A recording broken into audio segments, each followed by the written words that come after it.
So I'm a beta. For like 3 whole years I've been playing human suppressant for my alpha boss, but his Omega one that got away is back.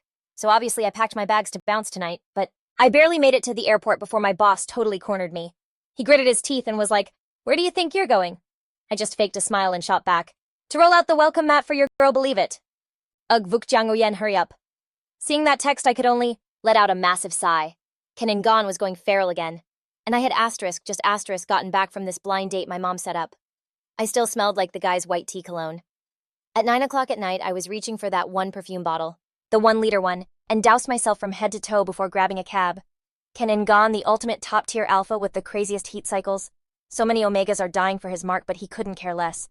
He's only obsessed with me, a beta with 0 scent glands, all because I kinda sorta look like his precious white Moonlight. On my second day on the job, he asked if I was down for a side gig. The pay was insane, so I said yes. I mean, whatever. A few bites couldn't be that big of a deal, right? Who knew one bite would turn into a 3-year thing? The taxi pulled up to his mansion, and the sweet driver warned me that if my heat was coming, I should probably stay inside. At night. His concern was sweet, but joke's on him, I'm a beta. No heat for me like ever. When Gone's bodyguard opened the door, his hand was literally shaking. I frowned. Between alpha scents are always a power play. The stronger one totally dominates the weaker one. And his guard was a seriously powerful alpha, but now he was being crushed by Gone's pheromones. Just how out of control was he this time? A knot of dread started twisting in my stomach. The second I walked through the door, he yanked me into a crushing hug. Gone's eyes were blood red as he started frantically trying to bite the back of my neck. I guess because he couldn't find a gland to sink his teeth into, he went even crazier, his teeth grazing all over my neck and his hand even sliding down to my waist. I quickly shut that down. "Mr. That's gonna cost you extra." "And for real?" "It should cost extra. The original contract only said neck biting." Gone was totally gone, completely out of his mind. One hand locked on my waist while the other went exploring south, and he was muttering, "Where are the pheromones?" I scrambled to grab the mini perfume bottle from my purse and spritzed it. That just made Gone freak out even more. "Not that, stop using that wifey, I'm begging you, I need..." "Need what, Mr. Moneybags? If it's not this, then what is it?" "Didn't you literally give me this perfume? You had it custom blended to smell exactly like your precious white Moonlight?" I sighed, trying to squirm out of his grip. Gone just ended up hugging thin air with tears just pouring down his face. My jaw dropped. I totally snuck out my phone to record a quick clip, then found the anti-bite collar and snapped it on him. I seriously couldn't take it anymore. My neck was all raw and stinging. After he finally chilled out a little, Gone just collapsed on the floor, sobbing his eyes out. I sat on the sofa trying to get my own pulse down, wondering what on earth made him snap so hard. For the past 3 years even? When he got a little wild, he was always in control. During his episodes, he'd just cuddle me to sleep. If he really couldn't take it, he'd just give my neck a little nibble. It was always over in like 2 or 3 days. But this time was way over the line. I rubbed my temples and gave Gone a suppressor shot. Seeing him crying all alone, I caved and asked, "You want to just sleep?" He nodded and just clung to me, curling up under the covers like a lost puppy. Gone cried for basically half the night, soaking my shirt with his tears. My head was throbbing and I was way too damp to even think about sleeping. So I grabbed my phone and started doom scrolling, and then bam, it all made sense. The reason he went totally nuclear bok, why his Omega dream girl just got engaged. Her fiancé is the youngest son of the richest mogul in South Korea. The engagement party was so extra, it was all over every single gossip site. I was like, asterisk, damn asterisk. Then Gone peeked over my shoulder. "Wifey, what you looking at?" "Just looking at proof you got played." I quickly shut off my screen, scared. He'd totally lose it again. "It's nothing, just go to sleep." "You were just looking at some other guy, weren't you?" "No, I wasn't." "Then let me see your phone." "Ugh, fine." I handed it over. Gone glanced at the screen and the waterworks started up again, like a faucet.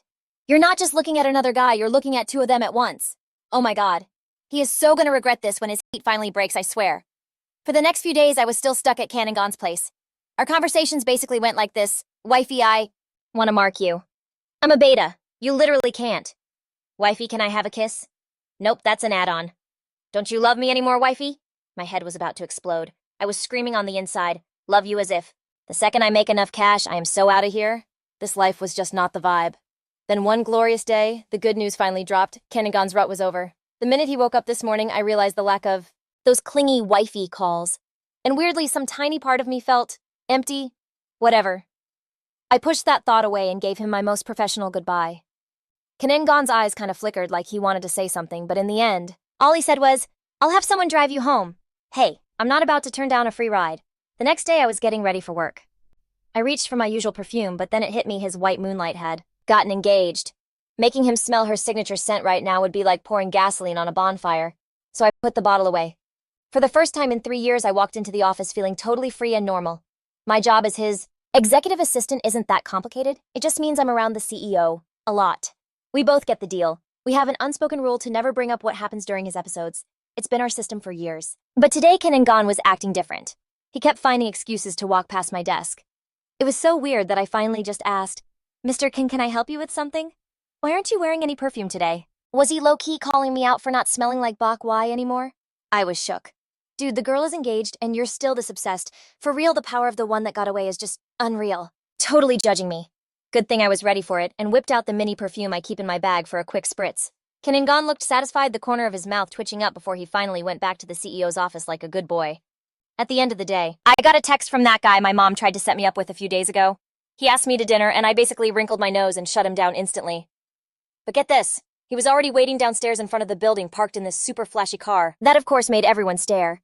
When he saw me, he shouted a hello, and literally every single person turned to look at me. I felt my skin crawl. It was a total lose-lose situation, so in the end, I just got in the car to set things straight. Look, Mr. Vuong, I'm not looking to date or get married right now. Not even a chance for me to win you over, he asked.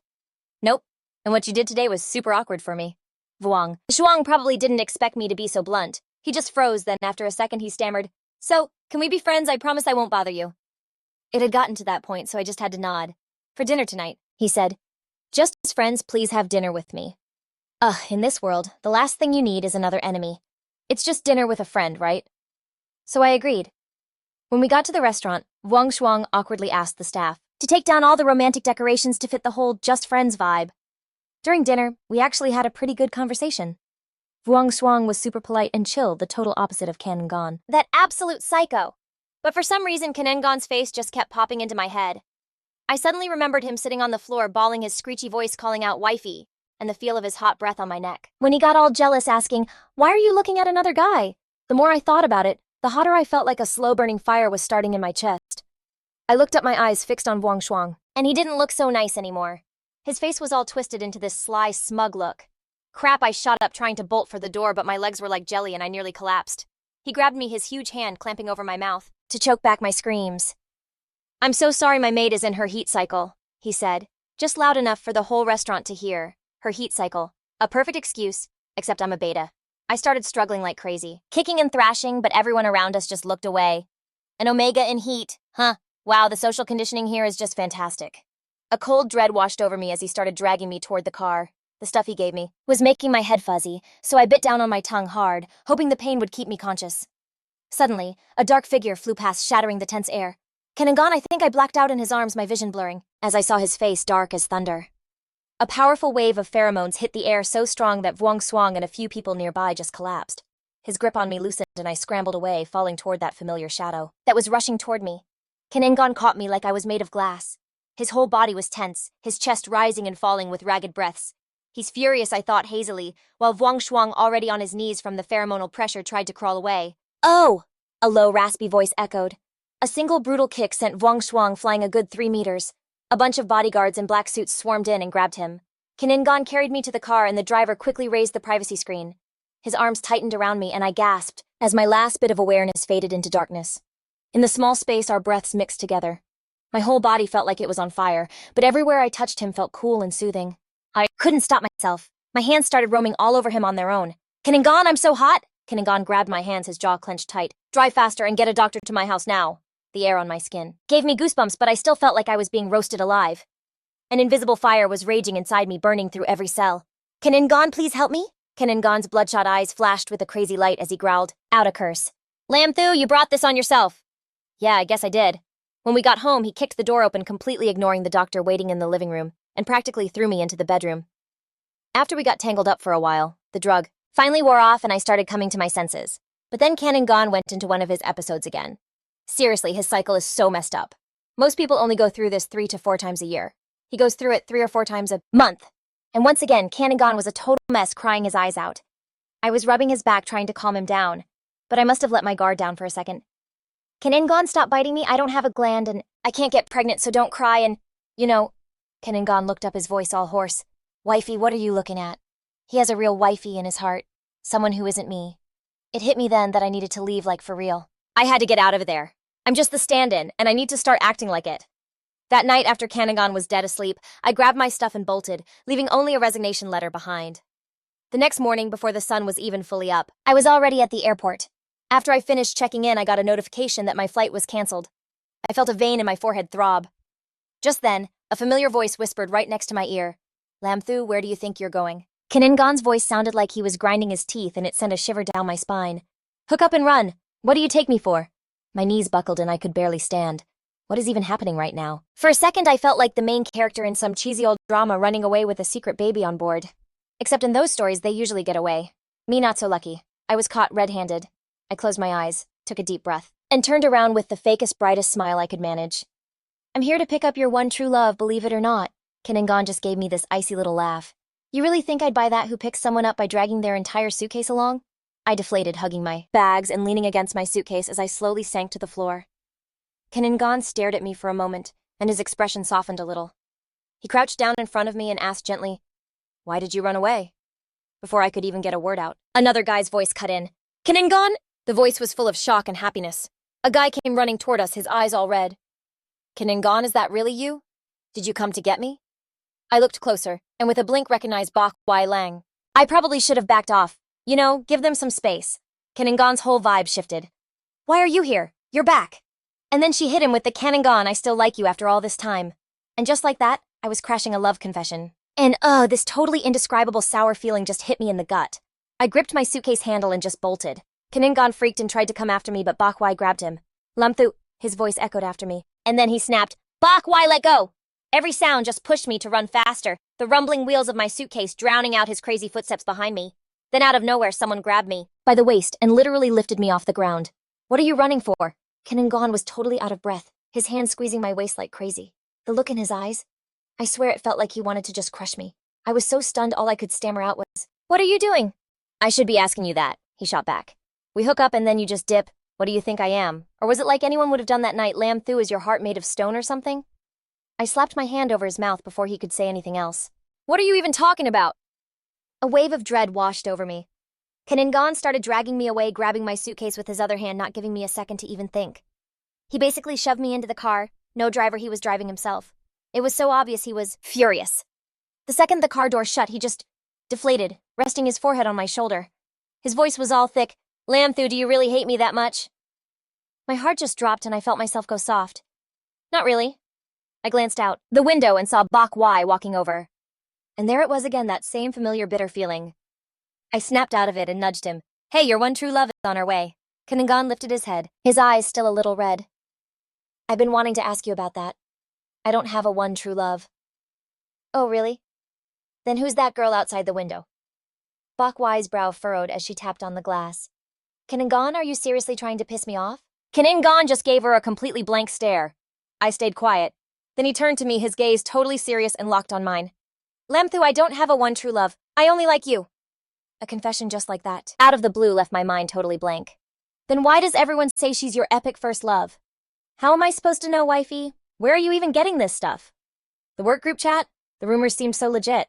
They said you once rented out the giant screen in the middle of City A's main square for a whole night, just to wish Bak Wai a happy birthday.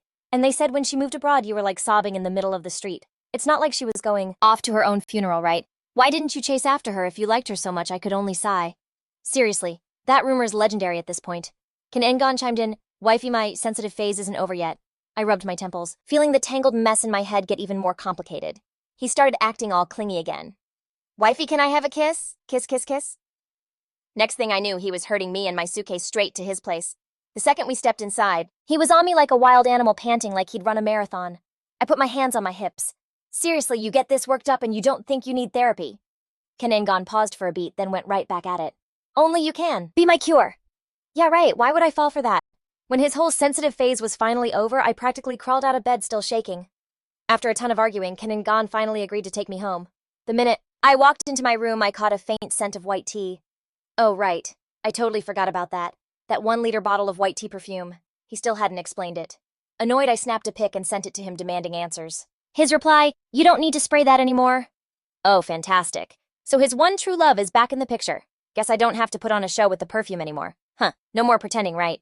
All that I like you stuff he was whispering in my ear was just him being in the moment, I guess. I was officially furious. I didn't even bother answering his video call that night. My love, why aren't you picking up? I want to see you. Go away! Cận Ngôn spammed me with a bunch of whiny stickers begging me to forgive him. It was kind of pathetic but also funny. Remembering how clingy he gets, my anger started to fade a little. I texted back, so why don't I need the perfume anymore? Because wifey already smells completely like me, so obviously you don't need it. Wait a sec. Smells like who? My phone slipped and smacked me right in the face. I shot up, grabbing my nose as a thought just exploded in my brain. Betas can't smell pheromones, but alphas and omegas can. So for the past 3 years, to everyone else, have I been walking around reeking of an alpha? To all my coworkers, I was already basically claimed by Cận Ngôn. And with a temporary mark like that, it's basically like I've been running around naked this whole time. Cận Ngôn seemed to realize what he'd just said. Wifey, wait, let me explain. I was just... Okay, fine. I had a total brain fart, and then later when I saw you complaining about it, I thought you actually liked it. Wifey, don't give me the silent treatment. I messed up. I gritted my teeth and blocked his number. The next morning, I opened my door to find Cận Ngôn squatting on my doorstep. When he saw me, he looked up and the dark circles under his eyes were insane. Wifey? A neighbor walking by totally turned their head. Get in here now. Okay, I brought you breakfast. I made him put the food down, and then shoved a bunch of white tea perfume bottles in all different sizes into his chest. There, now get out. You really don't want it. I had it custom made. It's an exact match for my pheromones. Get out, Cận Ngôn. Turned back like 3 times to ask, so, are you going to work today? Thinking about my bank account balance from last night, I realized I could literally just do nothing and be set for life. I decided to quit right then and there. Cận Ngôn breathed a sigh of relief. Good. I'm gonna be super busy for a while, so just wait for me at home, okay? That sounded kinda weird, but I didn't really think about it and just rushed him out the door. Remember to unblock me. Just go. After that, Cận Ngôn really was crazy busy. I'd only get a few texts from him late at night, and that was it. The guy basically fell off the face of the earth. And because of the whole perfume thing, I was way too embarrassed to go looking for him at the office. Plus, I don't go out much anyway. I realized it had been almost half a month since I'd even seen him. Today, though, I got an unexpected visitor. The second Bok Wai walked in, she scrunched up her nose and waved a hand in front of her face, looking totally grossed out. Then she just plopped herself down on my chair, on the sofa like he owned the place, inviting me to his and Cận Ngôn wedding. I was like, what did you just say? You heard me. Cận Ngôn and I are getting married. Hasn't he been hitting you up lately? That's 'cause he's been with me the whole time. After saying that, he just slapped a bunch of photos on the table. I picked them up, flipping through each one, and every single pic was them like all over each other. My heart just went cold. Bok Wai held his head high, so full of himself. You actually thought he loved you for real. You're just some knockoff version of me, so get over yourself. Besides, can you even handle his sensory thing? Yeah, I didn't think so. But I can. Then he slammed another file down. Lab results right on the table. I didn't even bother to look. Bok Wai clapped and smirked, puffing out his chest like some proud peacock. Look, that's all I'm gonna say. Hope to see you at our wedding. I just laughed ice cold. Fine. You want me there, tell Cận Ngôn to ask me to my face. His eyes were just dripping with disgust and mockery. Who do you think you are? I stared him down, not backing off an inch. You scared? Fine, I'll have Cận Ngôn come tell you himself. And then Bok Wai was gone. The second he left, I just collapsed onto the floor. Those stupidly perfect couple photos were like a punch to the gut, and the huge words on that report were basically screaming about how useless I was. After a minute, my hands shaking, I pulled out my phone and called Cận Ngôn. It just rang and rang, no answer. I immediately jumped online searching for any news about their wedding. Nothing. Zip. I frowned. The Cận family is like the biggest deal in City A. How could they keep a wedding totally under wraps? Maybe Bok Wai was just messing with me. I felt myself relax a little. That night, Cận Ngôn finally called back. Hey babe, miss me? I've been swamped all day just now getting to my phone. I didn't beat around the bush. I just said it. Bok Wai came to see me. The other end went silent for a second, and I could hear Cận Ngôn curse under his breath. Then he asked, what did he want? He said you two are getting married. Invited me to the wedding. He's kidding, babe. Don't listen to his crap. You're the only one I'm ever gonna marry. My hand tightened around my phone. Okay, Cận Ngôn. You're the one playing games. If you dare lie to me, we are so done. There's no coming back from this. This time, the silence stretched on even longer. Cận Ngôn voice was all rough when he finally spoke. Cận Ngôn? Look, the only person I want to marry is Lâm Thư. A Freudian slip. He quickly changed the subject, trying to sound all cheerful. So you still haven't answered me. Are you missing me, or what, that thing you said before? That was basically you telling me you love me, right, babe? I'm so wiped. I have another meeting with these old guys from S Country, and this is the only time they're ever awake. Babe. I hung up. Even with my head spinning, I could tell something was seriously wrong with him. Maybe the Cận family was in some deep trouble, but I still wanted to trust Cận Ngôn to believe he'd handle it. The next morning, I noticed a ton of guys in black suits all around my apartment building. In the trees by the bushes around the corners, Everywhere I looked, I'd see a flash of black. Cận definitely sent them. Maybe to protect me. Or maybe to keep an eye on me. Suddenly, I got super curious about what their orders were. So I decided to go downstairs and walk right past them, pretending to just chill, look at the scenery, pet some cats, play with a dog. Nothing. So I decided to push it a little. I went to the supermarket down the street and even the movie theater. Still nothing happened. Were they really just here to protect me, to keep people like Bok Wai away? Life just kind of went on peacefully, and Cận would pop in sometimes, looking like a sad stray cat needing kisses and hugs. But he'd always be gone by the middle of the night. I'd wake up in the morning and his side of the bed would already be cold. He never said anything and I never asked. Online, there was still zero news about a wedding between Cận and Bok Wai. Not until the leaves on the street turned yellow and crispy and City A got its first snow of the season. I was sitting by the window, totally hyped, filming a video to show Cận. He was still crazy busy, taking forever to text back. But whenever he had a free second, even late at night, he'd always send a few words. Down on the street, a little kid was jumping up and down in a bright red beanie. "Mommy, let's go see the fireworks at the square." "Okay, sweetie, but you have to be good. No running around. If you fall, we're going straight home." The streetlights stretched their two shadows out into long, trailing lines. All of a sudden, I wanted to see the fireworks too. I glanced at the black-suited guys, still silently watching every corner, and I actually felt a little relieved. I threw on the matching puffer jacket Cận gave me and walked out the door. I felt totally safe sitting in the taxi. Watching the neon lights blur past the window, I felt this weird little bubble of happiness. The traffic got worse and worse, crawling at a snail's pace, so I finally just got out to walk. The driver was so grateful. He pressed a rose that still smelled like wax into my hand and said it was for his wife. I smiled and took it, then started walking. The sky got darker, and then suddenly bursts of colorful fireworks just exploded everywhere, ripping open the night sky. The crowd started moving in one direction, and I got swept along with them, somehow ending up right in the middle of the square. A giant screen started a countdown, and the couple next to me was whispering about the huge fireworks show that was about to start. My heart was pounding. I was so excited. When the last number flashed and disappeared, thousands of lights shot into the sky. I tilted my head back watching them and was just blown away by the flowers of rainbow fire. It literally took my breath away. The hazy lights danced around and slowly started to form words. Cận and Bok Wai are getting married. I was frozen. I couldn't move. The thorns on the rose stem dug into my palm and I could feel blood start to trickle out. The fireworks kept exploding one after another, spelling out congratulations for their wedding, wishing them a happy life together. Suddenly, those guys in black suits came out of nowhere, threw something over my head and dragged me back home. The second I was inside, I jumped on my computer to search for news about their wedding. The screen was totally blank. Nothing. I frantically texted my best friend for help, and that's when I found out the rumors about this whole thing started 3 months ago, and that they had made their first public appearance together just half a month ago. Oh, that's just perfect. So they created a whole fake internet just to hide it from me. My heart felt like it was being shredded by a dull knife to pieces. I tried calling Cận, but it just rang and rang. All I could do was laugh this bitter, empty laugh before I turned and stormed into my room.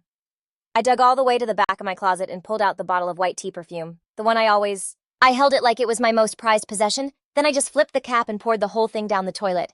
The scent was so strong, it was suffocating, so disgusting I thought I was going to be sick. I slammed the flush button and screamed, "Cận, get the hell out of my life." Then I threw on a disguise and slipped out, weaving through the chaos of those guys in black downstairs. Lucky for me, I'd already mapped out their routes, and today's mess had them totally distracted, so it was easy to just blend into the crowd. Learning my lesson from getting trapped at the airport this time, I grabbed a cab and ditched my phone halfway there. I only took my documents with me, and finally I was free of City A. 6 months later, I was living the totally normal life of an office worker in a small town more than 3,000 kilometers away from City A. Then, at the company's regular team building thing right in the middle of the party, everyone started gossiping about the wedding between the two families. The Cans and the Bays. It's been in the works for 6 months, the wedding's finally happening. That Can guy even pretended he didn't know about it, which is hilarious. It's totally public, the whole world knows. Hey Lynn. Chuck, aren't you from City A? Do you know anything about this?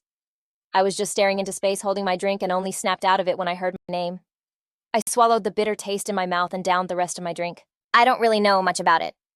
Well, Lynn, take it easy on the drinks. But seriously, what do you guys think alpha and omega pheromones are really like? Get real. For a bunch of betas like us, we'd need a genetic mutation to even dream of smelling them. The memory just washed over me, that faint scent of white tea, like it was still hanging in the air. Cận once told me that scent was custom made to match his pheromones, that it was basically him. I never knew if he was serious or just messing with me, but I started to feel a little dizzy, so I made an excuse to go to the restroom. But just as I reached the beta restroom door, a hand shot out and grabbed my wrist. I fell into a warm embrace. Wifey, I missed you so much. It took me a second to figure out what was happening, and I tried to shove him off, but Cận just held me tighter, burying his face in my neck and refusing to let go. My stomach twisted into a giant knot. Let go of me. I'm not in the habit of being the other guy. But I'm not married yet. Not yet, but you're about to be, aren't you? Wifey, just let me explain. From across the room, I saw my coworkers heading over and screamed, "Help me, somebody call the cops." My scream made everyone come running. Cận finally lifted his head. His face was pale, but his eyes were completely bloodshot like they were on fire. Wifey.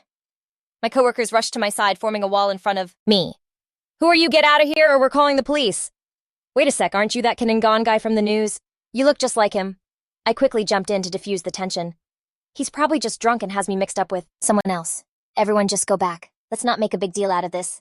Lynn, don't be scared. We'll walk you home tonight. Yeah, okay. This little town was nothing like City A, and the streetlights on my block were always on the fritz. After they walked me upstairs, my coworkers all left. And then right outside my door, I found Cận huddled in a dark corner. He was trying to give himself a shot of suppressants, and when he saw me walk up, his eyes immediately filled with tears. Wifey, my sensitive period is starting again. His words made me remember that time Bak Wai came to gloat saying only his pheromones could cure Cận condition. I couldn't believe that for the whole 6 months of wedding planning his cycles were like clockwork. Now that we're apart, everything's all messed up. I said coldly, "Get lost." Cận grabbed onto my pant leg and started sobbing, and I saw the marks on his arm and just frowned. "Please just let me explain," he cried. My neighbor was peeking out of their door, so I sighed, rubbed my forehead, and dragged him inside. The second we were in, Cận started crying even harder.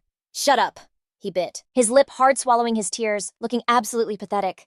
The more I looked at him, the angrier I got, remembering when I first moved to City A. He was this tough, decisive alpha, but when his sensitive period hit, he'd just whine like a little kid. I sighed and finally said, "Cận, do you remember what I told you? If you lie to me, we're done. You knew what would happen, so why are you crying now?" "I don't want to be done." Cận lunged and wrapped his arms around me. "I didn't lie to you. Can you just give me 3 minutes to explain?" "Oh, you didn't lie. So all those engagement announcements that were blocked so only I couldn't see them. You're gonna blame the algorithm for that." I was just so confused then. Confused or lying, same difference.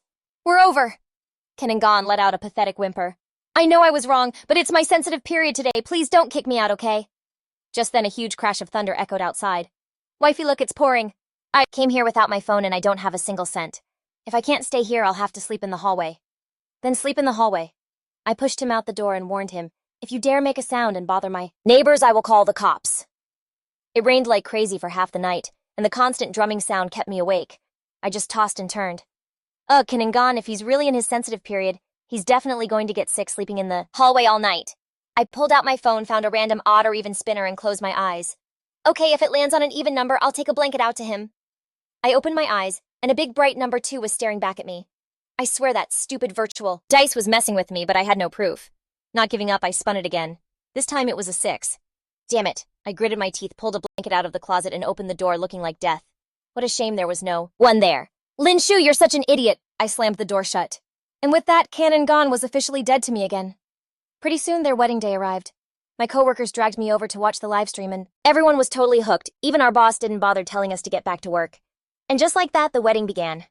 My coworkers kept whispering things like, "They're so insanely rich," which made me want to laugh.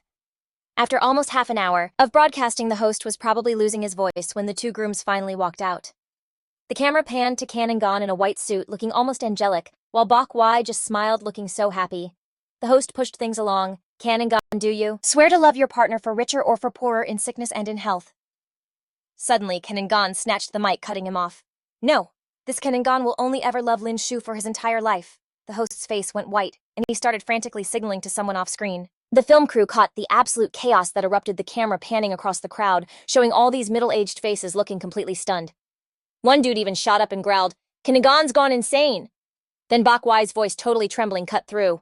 "What are you talking about? Isn't this the wedding we wanted?"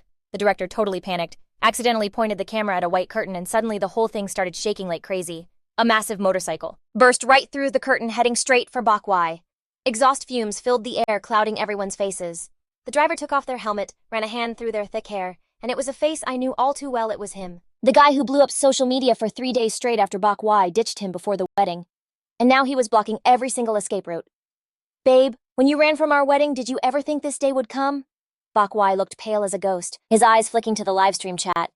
I saw it blowing up with 666, like they spent a whole half year building up this drama just for this scene.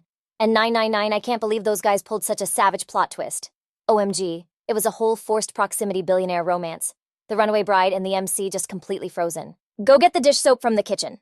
I was cracking up until my coworker elbowed me. Hey, little lamb, I think that can something guy just said your name. The final scene was a helicopter soaring across the sky. Cận climbed up the ladder, pulled himself into the air, and then just vanished. Bak Wai collapsed to the ground, desperately clutching the billionaire's pant leg, sobbing his heart out. I'm telling the truth. I'm trapped by the system. If I didn't do this, you would have died. Don't you believe me? The billionaire grabbed Bak Wai's face hard.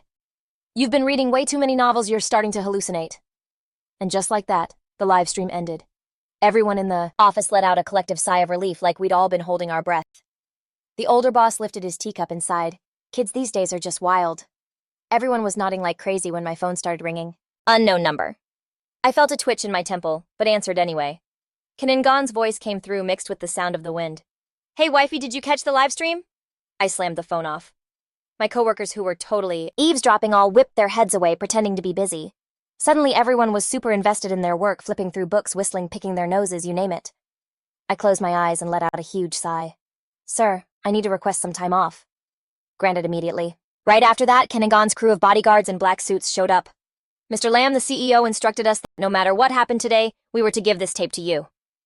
I nodded, took it, and set up the projector on my living room wall. When the screen lit up, Cận giant face appeared. He was sitting up straight, nervously fiddling with his shirt. Wifey, I love you. The moment you walked into the company 3 years ago, it was love at first sight. But the Can family is dangerous, so I had to use a lame excuse to keep you close. My hypersensitivity thing is real. I usually take meds to control it, but ever since I met you, I stopped taking them. Please don't be mad at me, wifey. Or you can be mad, you can hit me or yell at me to let it all out, just please don't ignore me. I actually laughed. In the video, Cận continued. Us sleeping together was an accident, but I'm so grateful for that accident. It made me realize this fight with my family has dragged on for way too long. I have to end it quickly so you can be with me without any worries. Today is 108, wifey, I love you. I slowly started to remember. That was the day he said he was going to be busy for a while. So he'd filmed this video back then. The tape kept playing. 258. I fired 2 senior managers today. The stock price tanked, but it's okay, I'll save the company. Asterisk sniffle asterisk wifey. I just got off work. Has Bak Wai found you yet? Don't believe a word he says, okay? 139. The family's starting to put the pressure on. I don't know what tricks Bak Wai used, but they're forcing me to marry him. Don't freak out, I've had someone reset the system for you. I hope you're not mad when you find out. 510. Wifey, I got hurt today. They tied me up and broke one of my arms. He held up his arm completely white in a cast to the camera. It would be the total lie to say my heart didn't ache. Then it cut to day 912, the first snow of the season. This video was way more chaotic. Wifey, those fireworks were a setup by the family. They want to force me to give in. Asterisk sob asterisk. Where did you go? Why did you drop your phone in the middle of the street? I picked it up for you and restored all your data. Aha. So it turns out you were secretly recording me too. Asterisk sob asterisk, I miss you so much. He was crying and laughing in the clip like he was having a total breakdown. Then came Lunar New Year. Then spring. Cận finally got in touch with that billionaire and they teamed up. Together they started to drain the Can family's fortune. One time they got kidnapped and almost driven off a cliff to their deaths. That was when Cận, in a crazy hypersensitive state, ran to my apartment building in the middle of the night just sobbing. But because City A can't function without him, he was halfway through his breakdown when the billionaire tied him up and dragged him away. Wifey, this road has been so steep and so dangerous, but thankfully I'm almost at the end. Today is 297. Tomorrow it'll all be over. Wait for me to come find you. Lâm Thư, I love you. The video ended and the room went dark. I raised a hand to my face and realized it was soaked with tears. Just then, the doorbell rang. I walked over and opened it. Cận was standing there out of breath, his mouth in a tight line, trying to hide the stress that was so obvious in his eyes. Wifey, come here and give me a hug. It was perfect.